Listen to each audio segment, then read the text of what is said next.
Good morning, everyone. Welcome. My name is Federico Torti. I lead technology and innovation initiatives in manufacturing for the World Economic Forum. I'm delighted to be your moderator today. I'll be introducing our stellar cast of panelists in a minute. This session is about intelligent supply chains. I think the focus of this session specifically will be on how we enable, I love these two words, redefine resilient growth through edge AI and autonomous robotics. We'll go into what we mean with resilient growth. I think it's very important to point out that concept. Before we even start, I'd love to thank Kudelski Group for organizing and hosting this session today. I think it's a timely and very important conversation, also partially very close to it in terms of passion. So let me start. Before we go into the conversation, I will give you a few minutes of context setting. So I'll just want to start with something that I think every one of you will be very familiar with. If you've been walking up and down the promenade in Davos this week, what have you noticed? AI is everywhere, right? Ads everywhere. AI is promising efficiency, innovation, is promising growth, is promising intelligence, most of the time also at once, okay? It sounds like hype, but the reality is AI is really delivering value to industrial operations. That's something we have seen already. AI, I think one of the, I work in the manufacturing and supply chain area. That's one of the spaces and the industries where you can really see applications of intelligence driving new levels of productivity, new levels of competitiveness, of agility, and that's something that is quite unprecedented, and the promise is big, of course. Now, we live also in a world where we need to say uncertainty is becoming, actually is, probably is already, structural. It's no longer something cyclical. You know probably better than me that supply chains are strained, are under pressure. There's a lot. Probably feel I need to mention geopolitics is one of the things that is putting a lot of pressure today, but natural disasters and the lack of talent everywhere, or how fast technology cycles are evolving. AI is one of them. So in this context, technologies like AI are no longer just efficiency, productivity gains. We're talking about something more strategic. We're talking about, again, growth in a resilience way. Resilient growth, and it's something we probably need to define better. When we talk about resilience, we think immediately of agility, responsiveness. The counterpart of it, and where we don't focus a lot so much, is the concept of trust and security, okay? That's very important for resilient operations. The work we do at the World Economic Forum focuses on, especially in the supply chain and at advanced manufacturing teams, focuses on highlighting what is possible in manufacturing and how to get there. We have initiatives like the Global Lighthouse Network, highlighting the best-in-class industrial operating sites, excellent sites through technology transformation. What is the art of possible? We try to take these learnings and put them in the framework called Lighthouse Operating System to help companies transform in the same way. We have new initiatives looking into the future, what's coming. Agentic AI, physical AI, quantum computing, to look into to prepare leaders and not see them react to the world. But AI is working. We see a lot of impact already in supply chains, from real-time visibility to orchestrating demand and supply. But there's something that leaders most of the time are missing, and is these, when you start interconnecting your supply chains digitally, when you start creating more and more software-defined factories, you're introducing a layer of fragility that is no longer something, and it's not just something that goes to IT. It's not limited even to the plant.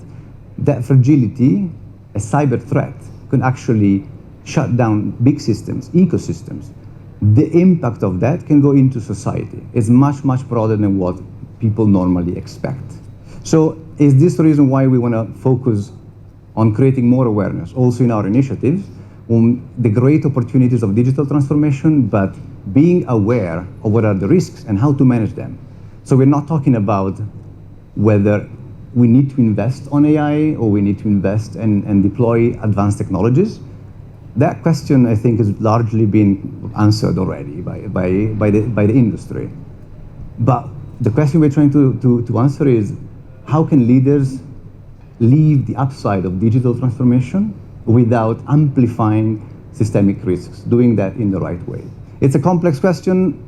We don't have one single answer. There's no template or footprint to follow, but we have a fantastic set of panelists today that brings a multi-perspective to this conversation that will help a bit unlock the value of opportunities and how to be aware of risks on the other side. With this, let me go into introducing my panel today, which I'm pretty excited about. So first of all, starting from my left, Edouard Guignon, Vice President for Innovation and Impact at EPFL, but also entrepreneur and co-founder of VMware. Andrei Kudelski, the Chairman and CEO of Kudelski Group, and is also the President of InnoSwiss, the Swiss Agency for Federal Innovation. Alista Stazark, did I pronounce correctly? Starzak, Vice President, Deputy Chief Legal Officer, and also Global Head of Public Policy at Cloudflare. And Antoine, last but not least, of course, Antoine Jumini, Head of Finance and Group CISO, basically, for Tetra Laval, large manufacturing group. Now we bring the conversation into these two phases. We want to go quickly through a round of questions on the opportunities. We will then explore, with a second round of questions, the risks, and we want to then enable a more interactive conversation with you in the audience. So we have also a Q&A at the end of this session. So please take note of the questions you want to direct to our panelists, and we'll be happy to enable that conversation together. Maybe we start from the technology innovation lens, and maybe we start with you, Edouard. Again, from where you sit in this hybrid position between an entrepreneur and enabling innovation at the national level, why is this the moment to act? Why is this the moment to capitalize on new technologies like AI and edge AI and robotics? And what is the biggest competitive advantage you see for early adopters? It's a broad question. So just for background, I have no background in manufacturing or supply chains per se. I have a 30-plus year background in thinking the evolution of data center infrastructure and computing infrastructure. And I think what's fascinating today is these two things are converging. It used to be that you were a specialist in one, and honestly, you could basically spend an entire career in supply chain ops and delivery and logistics without really having any background in digital. Or you can spend your entire career in digital and never have to worry about effectively how the bits were assembled. And what's interesting is these two, if you look at it from an academic perspective, and I'm a professor, so once a professor, always a professor, the manufacturing world thinks in terms of components. You have components and you assemble components, and then these components become machines, and these machines operate. That's not actually how the digital world thinks. We think in terms of abstractions, and the digital world is 80 years of the creation of new abstractions which emerge, and then once the right abstraction arrives, then suddenly the market is infinite. If you think about cloud, the abstraction of suddenly providing anyone infinite compute capacity to the limit of your credit card, I mean, that's a pretty bold abstraction, right? People hadn't thought about it, didn't exist. The computing world was complex because of lack of that abstraction. That abstraction changed the world in a significant way. So now we have this internet-connected set of abstractions, and these abstractions today are not locally deployed. It's not that there's an instance of an abstraction that is running for a company in a particular location. These are largely materialized by global platforms.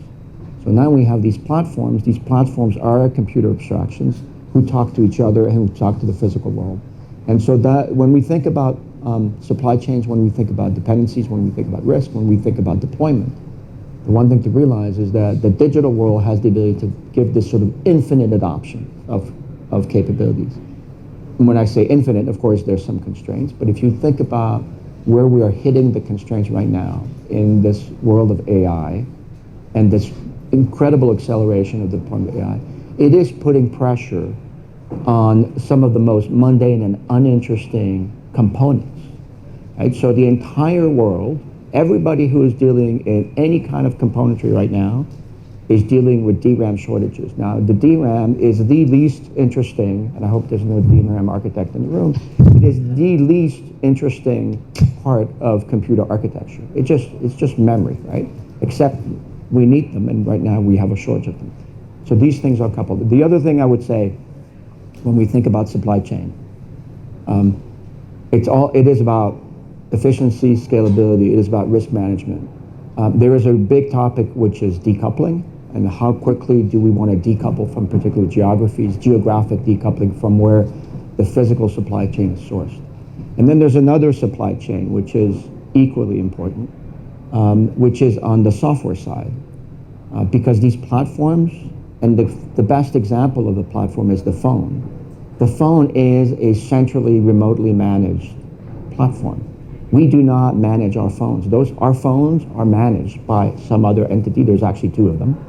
And they manage the phones on a constant basis. So this notion of, on the software side, that we have a supply chain and we also have a strategic decoupling set of questions and sovereignty set of questions on the software side is incredibly important, including for the products that we've purchased and we think are our own, because they're really not. Thank you. Thank you so much.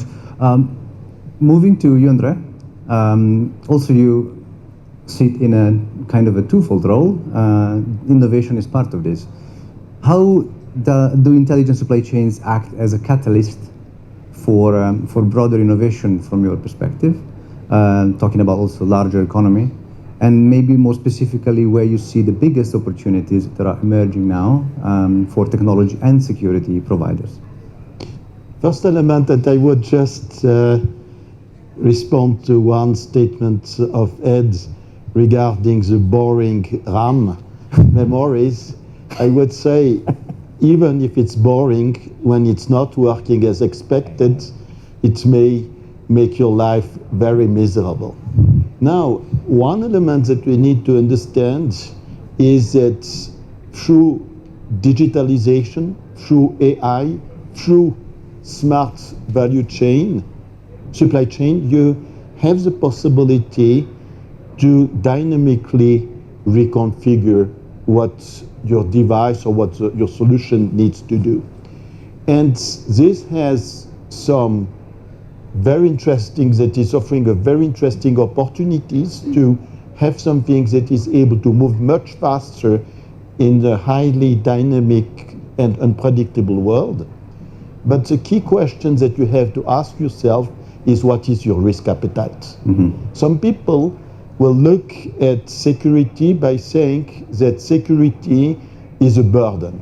It's something that costs you, slow you, creates a lot of barrier. It's like to say when you have the police or when you have taxes, that is something that you don't like. No, you should look at it from the other angle by saying that with a given risk appetite, if you have the right level of cybersecurity, but not only to protect how it's working normally, but to be able to have some guard when it's going outside of what was forecasted or foreseen, then you can enable functionalities that are much better. And one of the key issues that you have, or let's say a change of paradigm, is with AI, you don't know what will be the answer. Mm. It's not so, some people think, oh, I'm at a test at college and the professor already knows the answer. But that is not the question that we have when we design something and when we innovate. And especially when you have AI, you don't know what will be the output. And in a way, through a proper security, proper cybersecurity, you can have level of cross-check that do that the output will not do things that are completely stupid. And in a way that we can keep the say that nothing is comparable to human stupidity. But having said that, what is really important in this paradigm shift is to be able to enable things that were not possible before and to have some things that is able to evolve very rapidly. And finally, and as memory may be boring, some people may consider that energy may be boring. with the only difference that at the end, to master the energy, especially in the age of AI, is one of the most challenging elements. And if I will just go back to the prehistory, we have not stopped to do a Stone Age because of the lack of stone, but because there were other solutions that were allowing to do things in a smarter way. Thank you so much, André. I love that perspective and analogy. Yeah. Ed, you want to respond? No. No, it's a good one. I'll reuse it. I'm moving to Alisa and asking you to maybe bring a slightly different perspective. You have of course, technology, innovation background, but also policy defense. So how are frontier technologies like AI and robotics automation increasingly viewed as strategic enablers of national competitiveness, digital sovereignty, which is something very much talked about nowadays, especially with AI, and ultimately economic resilience? I think what we've seen very much, because countries don't want to be in the Stone Age working with the stones that are still around, we've seen that countries are looking to figure out how they use AI and frontier technologies to really boost their economies, right? So how do you build? How do you think about what the next big development will be? What is the next big application? What is the next big thing that's going to come out that everyone's going to use? So in some ways, there's an incredible opportunity right now where we don't know what the applications will be. And it's kind of an interesting time from that perspective because it's really green field. So somebody might be building something today that will be the Google of tomorrow, right? And I think we haven't quite figured out what that is. So if you think about it from a government perspective, what you're really thinking about is how do you encourage that to be in your country, right? And then how do you make sure that another country doesn't have control over it? And that's often where those sovereignty questions come into play because people look out at the world and they think to themselves, I don't want anyone else to have control over the things that my country builds. I don't want them to have an ability to turn my country off. That's too much leverage over me. And so you end up with a world, I think, where governments are very focused on those issues. I think we often, as from a technology standpoint, and this is the layers of abstraction point, we think about that as a technology problem in some ways. The idea that you can actually switch if necessary, right? So that you can take it up a level of abstraction, enable yourself to switch platforms, to have interoperability, to have an ability to sort of shift the movement on the digital side, which doesn't work on the physical side necessarily, but does work pretty well on the physical side, so you can kind of push out risk into a lot of different areas. So when we think about resilience, we think about choice, the ability to make sure that you can switch if necessary, and the ability to have that be seamless. So we look at sort of open protocols from a digital standpoint, we look at open source, we look at a lot of things that would be generally available, which mean that governments have actually less control over what a particular country might be doing. Extremely fascinating, and the conversation around interoperability, open source, shared context has been quite relevant and present throughout all the technology conversation in the week. So very, very good point. Antoine, maybe moving to you for something that I would call quite literally sometimes the $1 million question.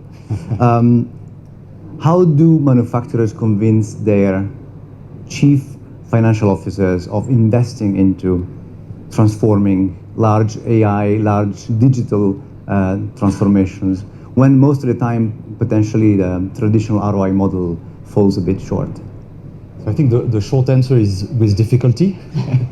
And I think what we were discussing and rebounding on what was already said, I think, so in our case, we are traditional manufacturing company. So I think the most visible product for us is the Tetra Brick, so the carton packaging that if you drink milk in the morning, there's a good chance that it is a Tetra Pak one. So we are in the business of product. We are not in the business of data. And I think it's a huge paradigm shift for this kind of environment. So I think the first condition is that you need a strong support from the top. And I call it the tone from the top. It needs to come from the top. And I don't think you can apply traditional way of measuring return on investment. I think you need to take risk. We all realize the value that we can get out of this new technology, you need to take risk. And you cannot, we have probably 50 factories around the world. So we've been building factories for a long time, and we know how to build factories. We don't know how to build AI in our context. So you need to use different methodology. You need to be able to start small, fail fast or succeed fast, and then be in a position to scale up.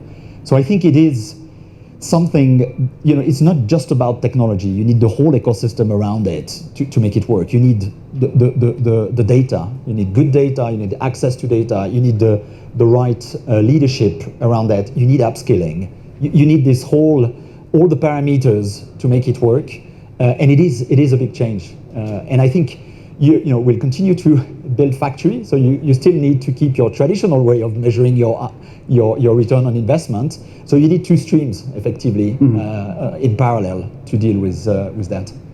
That's fantastic, and I love the part on you need to take risks. I think that's quite important in the conversation we're having today, and be aware of those risks most likely. So also not completely blind in front of what the risk you're taking. We talked about the opportunities, and I think we talked a lot about different things. There's also an element that I would love to explore. Maybe we can go back after this on I sense there's something on collaboration and what type of collaborations are required to really unlock that opportunity. But for now, we want to dedicate the right space also to understand and create awareness on the risks. So maybe starting again from you, Edouard. And that could go a bit technical, as we discussed already, but definitely something that we need to start taking from a higher perspective, from a systems and architecture perspective. Just simply from your perspective, what are the biggest pitfalls that companies should watch for when they are pursuing an aggressive or large-scale digital and AI transformation? It's like, where do you see designed unintentionally that fragility? So I think, as Alyssa said, having options and having alternatives and dual sourcing, including on the software supply chain side, can be extremely important. It's not easy to do because the digital world has an absolute winner-take-all business model, because the market wants a winner, and so that's why there's only one word processor in practice, right? Because the market 25 years ago wanted a winner, and so it's very rare that you actually have legitimate choices in critical aspects. In particular, and the one that is the most sensitive one is identity management. Because people have a right to have an identity, people have a right to have a digital identity as users when we use the free platforms, and on an enterprise basis for our own employees, right? And so denying an identity to an employee is something that employers do, right? When you terminate someone, you deny their identity, right? They're no longer part of the system. It becomes a little bit more complicated when some government quite far away decides to deny the identity of an employee of a company or of an institution, right? Which is exactly the type of sort of software subtle dependencies. Nobody thinks about those dependencies until they happen. And those dependencies are being tested live right now, because the reality of this world that is highly interconnected is that some countries have an extraterritorial set of definitions of laws in the reach, and so they can impose decisions, and these decisions have to then be enforced and applied, and with consequences outside of the territorial boundaries. I'll give one example, which I'm sure Alyssa knows well, because it's actually it's one that I really like, because it explains the dilemmas, and it's your boss Matthew Prince a while back. He made a decision one morning, and I forgot when it was, like 5 years ago, 8 years ago, to terminate the contract with one of Cloudflare's customers, because the content was, 3 sigmas, sideways from where Matthew Prince determined it was acceptable. And the blog is basically, I'll paraphrase, you'll correct me. I woke up this morning, I decided I'm going to terminate the commercial contract with this particular website. And then there are 3 paragraphs as to why am I entitled to do this, who appointed me with that authority to determine how content should be distributed. It's a good question. Right? So those questions are being tested, and remember that the digital world and the AI world, including in the cyber physical world, because those 2 worlds are converging, is also about AI generated content.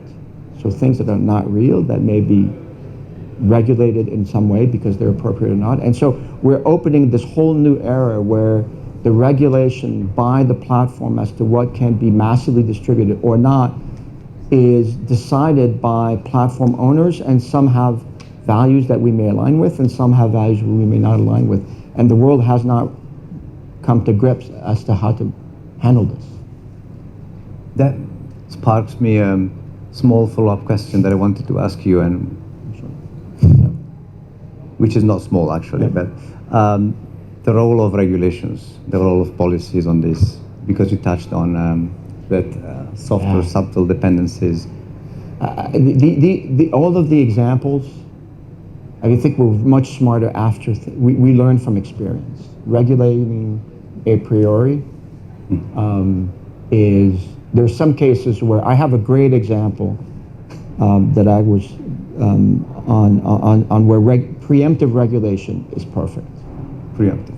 And that's in the military domain. And there are cases, for example, there are a class of weapons that have been agreed and to be illegal before they were ever manufactured, when it was understood that technology could build those.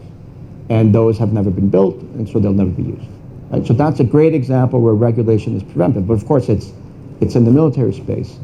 In the technology space, the innovation space, the manufacturing space, these things need to coexist, otherwise you miss the mark.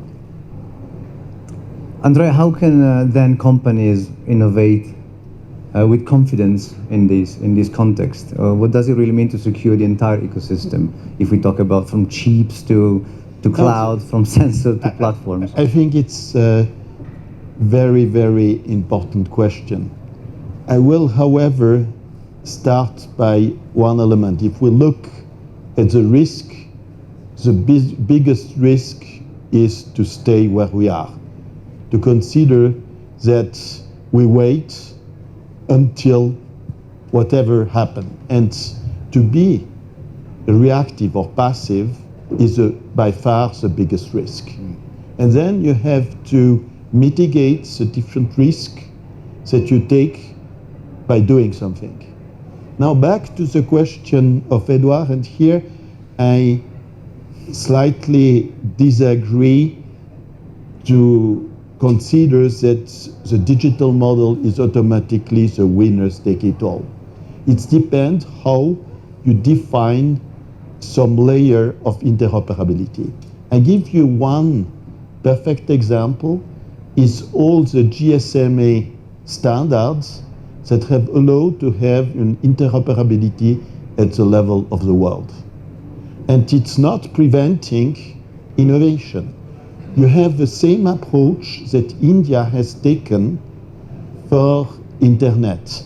Rather than to try to regulate innovation like Europe has done, and fundamentally thinking that the regulators know better than the innovator, and that has created some issue, India has defined some level of interoperability, of interface that have allowed to have creativity and innovation on top of that. And I think we have to review the way we regulate.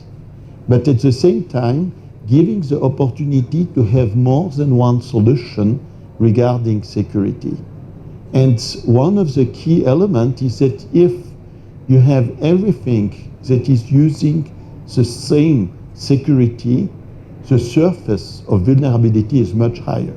I would just make the following question, if, for example, one of the hyperscaler like Microsoft would be perfect in terms of cybersecurity, why should we still have some cyber attacks? So just to say that, to think that just by one solution you solve the problem, I don't personally believe it. And in addition to that, we should consider that one size don't fit all.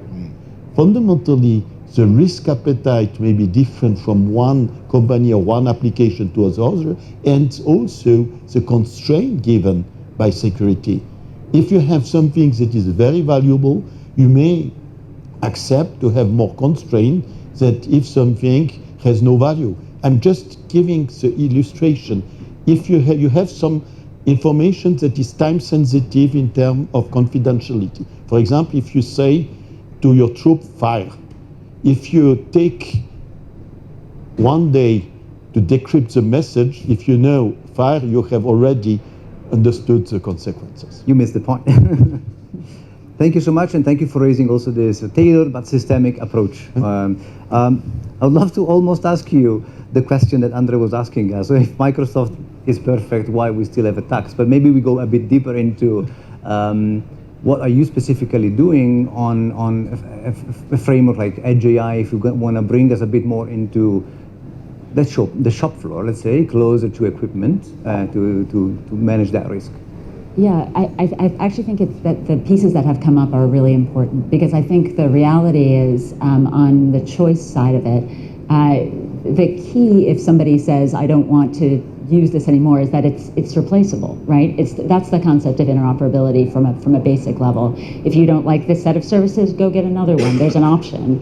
And so you want to create diversity in a market. You want to create the ability to transfer data, for example. You want to create the ability to transfer protocols. That's the concept of choice. And so just kind of to flag that.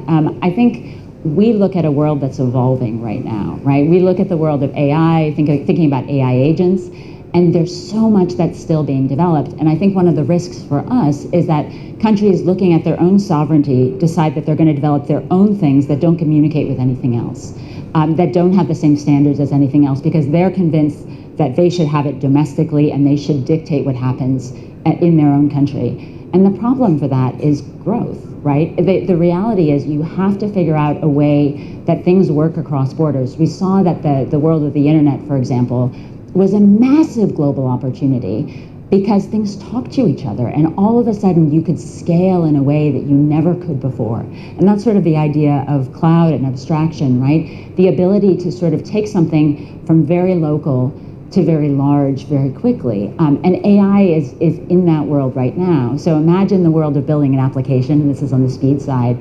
You want to be able to deploy globally. You don't want to just sell in your local environment. And that means that you have to come up with standards that work across borders, where there's some technical alignment, where things communicate, where the security standards communicate, where you have sort of similar encryption standards, right? So if we're talking about post-quantum cryptography as an example, you want standard algorithms where you can have something that's post-quantum resistant in different geographies, that's available to everyone, and where it's not isolated to the country that has developed it in the first place.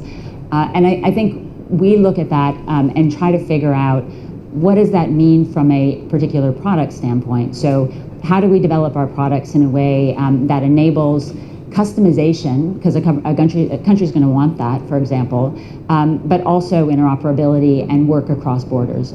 So as an example of that in the AI context, you know, there's a real concern that you end up with frontier models with a very small number of companies that own all of the frontier models and essentially control everything, right? It's not inconceivable at all, right? You can imagine a future of that, because there's this idea that data centers have to keep getting bigger, and that's only a small number of companies can do that.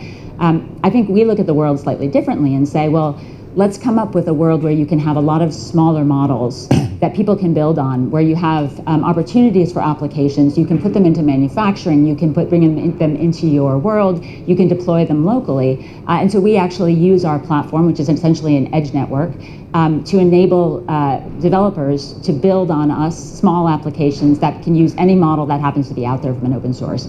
You can put controls on it, on your risk frameworks, right? So there are a lot of controls that you can put from a cybersecurity standpoint, but you have an ability to actually figure out what those look like. And again, the idea is to enable choice, enable you to build how you want to, but still be able to localize if you want. That's fantastic, and that brings me straight into Antoine for the second question. And maybe I ask you to remove your previous CFO hat or head of financial, and wear the new hat of CISO or CISO.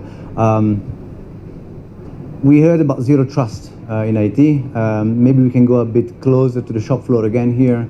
How do you approach cyber resilience in IT, OT, IoT systems and ecosystems in the shop floor, especially when you have, we know that happens a lot, legacy equipment in brownfields. Maybe you don't have something completely new. You maybe have decades-year-old assets.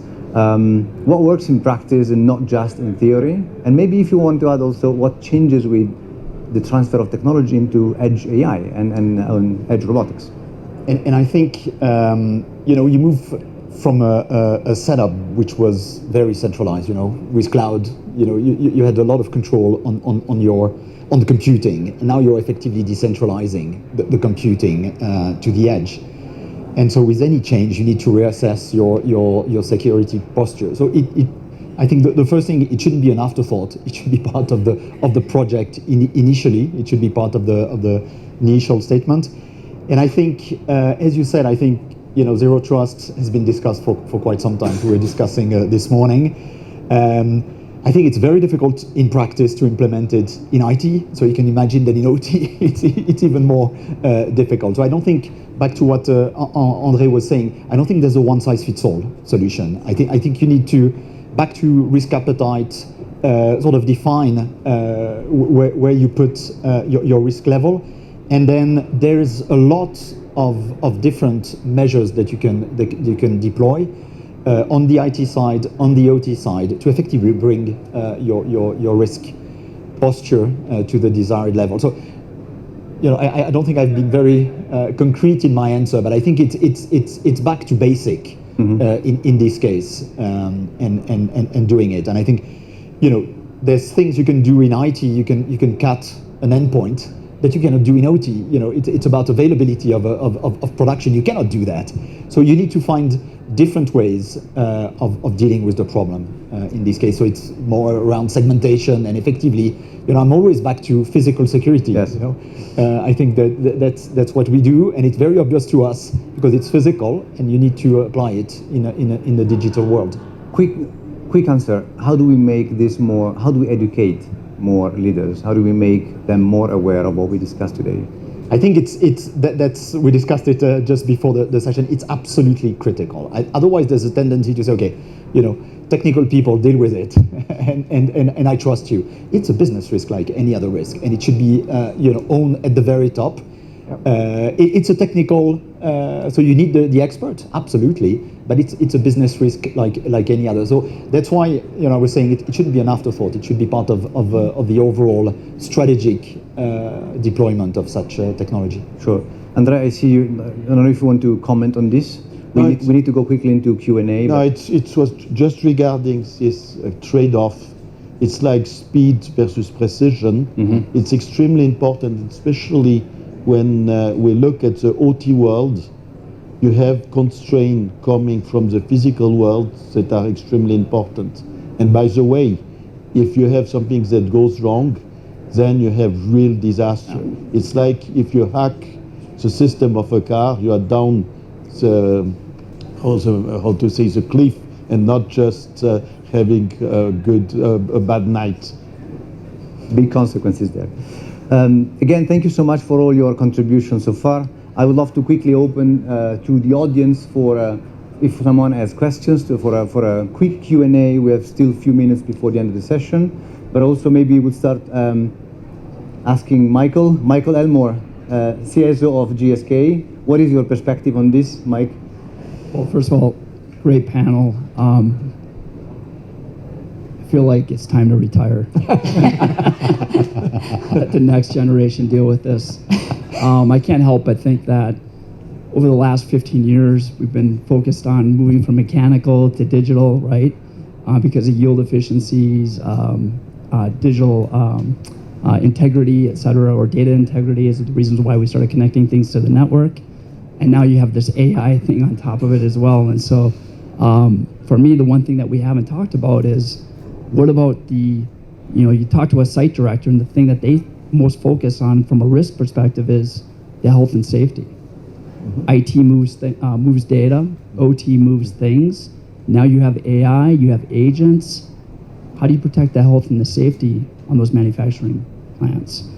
Maybe not a question for the panel, but something I think that we all have to think about, because as you start thinking about this AI journey, we're all learning in real time, and you start thinking about the resiliency and I look at resiliency as three things. There's the regulatory and the compliance side, there's the operational risk, and then there's the threat landscape as well from a cyber perspective. And none of those are very well defined. I mean, we haven't even really defined that in traditional OT. Now we're calling it traditional OT that none of us even have figured out yet, because you can't take the IT traditional security approach and apply that to the OT environment. Yeah. Going back to the Microsoft thing, I mean, look, they've created a lot of opportunity for these third parties to come in and make a lot of money. That's the reason why there's CrowdStrike. That's the reason why there's Cloudflare. You look at what's on that shop floor, and it's a lot of antiquated stuff that you really can't touch, and the network has to play a more significant role in how we're going to secure that. To Anton's point about segmentation, being able to get the visibility, getting the observability. How are we going to get the observability in these environments, right? Like, how do you know when things have an operational risk that can manifest itself in a health or safety risk, or a cyber risk that could create an operational risk? So for me, it's like, we are the good brakes on a fast-moving car. The reason why brakes were invented for cars is so they can go faster, not to slow them down. I believe that as CISOs, we're supposed to be those good brakes for a fast-moving digital company. But I don't know where to pump the brakes. And I want to be that enabler. I want to have a seat at the table, and I feel like we're going to either get this right, or I'm going to lose my seat at the table to help the business understand. Because to Anton's point is, we need to educate the business so that they understand the risk, but then they're going to flip that question around and say, well, then what do I need to do? And I got to have an answer that reduces the friction, increases the security. And you talk about risk tolerance. How do I know where that line is? No, I have. I have one. I actually think one of the interesting things right now is that we talked a lot about the opportunities around AI. There are opportunities for you as a CISO too, right? And I think the reality is some of the things that you're talking about are exactly where we want to apply AI. So when we're talking about observability, for example, knowing everything that's going in or out of your systems. The ability to use AI and to identify what's happening, to identify anomalies in real time, to do a lot of those things. The concept of building AI on the defensive side from a cybersecurity standpoint, that actually enables you to do some of those things, I think gives you an ability to go to your executive team and say, this is how we're thinking about managing this risk. We're using those same tools that you're talking about deploying on the, for productivity reasons, for cybersecurity reasons. And I think it's putting those two together, and again, recognize that that's never going to be a Microsoft perfect journey, right? Clearly, there's a reason for it, but I do think there's tons of opportunity there.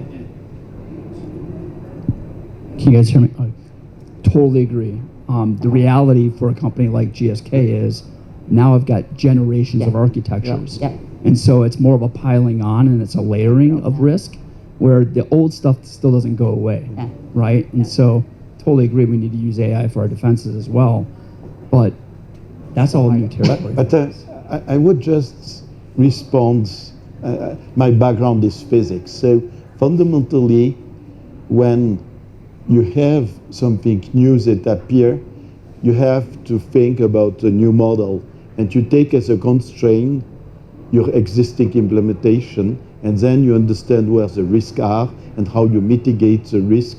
It's like if you have a computer that have been designed to never talk to the internet, you have a lot of vulnerabilities once you connect it.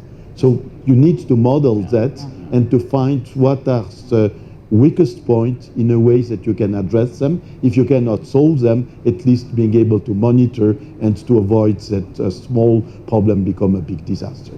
And if I may, and all of us who have had IT responsibilities, either in manufacturing or in effectively simply just campus management, know that there are thousands of such computers, never designed to be connected to the internet, that are actively operating your elevators, your power supplies, your transformers. So that level of complexity exists, and of course, it cannot be eliminated overnight.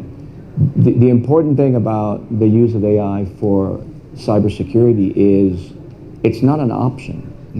It is not possible to have any kind of reasonable security levels because the bad guys are using exactly the same thing.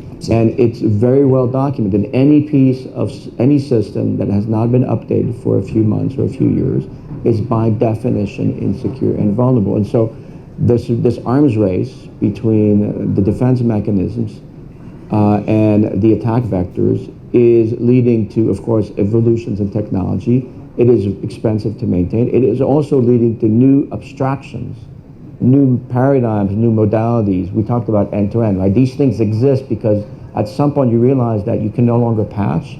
You have to fundamentally rethink the architecture of the systems in order to eliminate sort of globally a set of threats. Fantastic. I will jump in because we are over time, but that was a fantastic conversation. It made it very interactive. Thank you, Michael. Thanks to our panelists today. And thanks to Kudelski for hosting and again organizing this conversation. Thank you all.